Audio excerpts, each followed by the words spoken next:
Mga boss, ito, basahin natin to.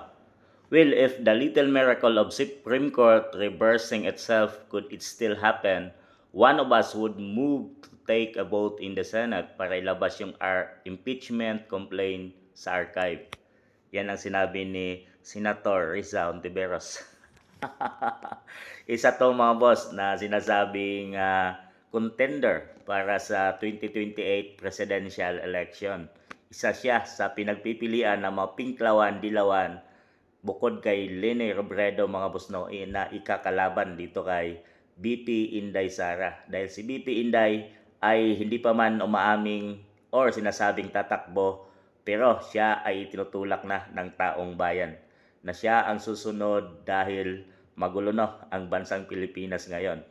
Ngayon nga ay kinakabahan nga sila na kung si PBBM ay maalis or bumaba sa pwesto ay kinakabahan na rin sila dahil ang Vice President ayon sa saligang batas ng Pilipinas ang papalit sa presidente. Yan nga ang trabaho ng Vice President para kung sakali na may mangyari or hindi kakayanin ng presidente, ang Vice President ang papalit bilang pinuno ng bansa.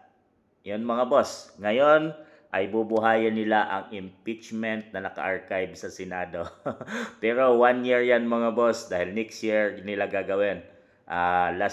This year kasi is na-archive na yon. So ayon sa rule, 1 year bago sila makasampang muli ng kaso dito kay BP Inday. At yun din ang plano ng Kongreso mga boss no. Ay marami na rin sa mga congressman doon nagpaplano na i-impeach uli itong si Vice President dahil sa kanyang confidential funds. Hindi sila makatulog sa 125 million confidential funds mga boss. Yun ang ginagawa nilang paraan para masampahan ng kaso si BP Inday. Pero dito sa billions insertion ng Pangulo ay wala. Tahimik silang lahat.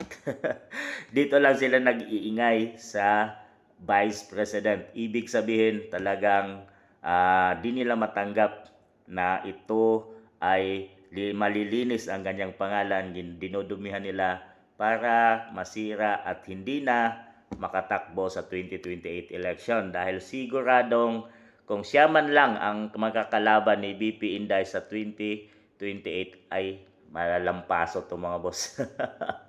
Sinasabi nilang malakas ang pinklawan at dilawan at ito ang kanilang pambato. Tingnan natin mga boss kung hanggang saan talaga ang galing nila. Kung wala ba talagang sinasabi at mahina ba talaga si Vice President Inday, bakit takot na takot sila ngayon? At tinitira at binubuhay nilang muli ang mga kaso dyan sa impeachment na sinasabi kung talagang malakas sila. Bakit hindi sila pumantay ng laban at daanin sa butuhan? Tingnan kung sino ba talaga ang malakas sa pulso ng taong bayan, BP Inday ba or Riza Ontiveros? Kung bukas ng eleksyon mga boss, kayo, sino ba ang susulat nyo sa balota na karapat-dapat na mamumuno sa ating bansang Pilipinas? Riza or BP Inday Sara? Nasa inyong mga kamay ang ikaunlad ng ating bayan, Pilipinas, mga boss.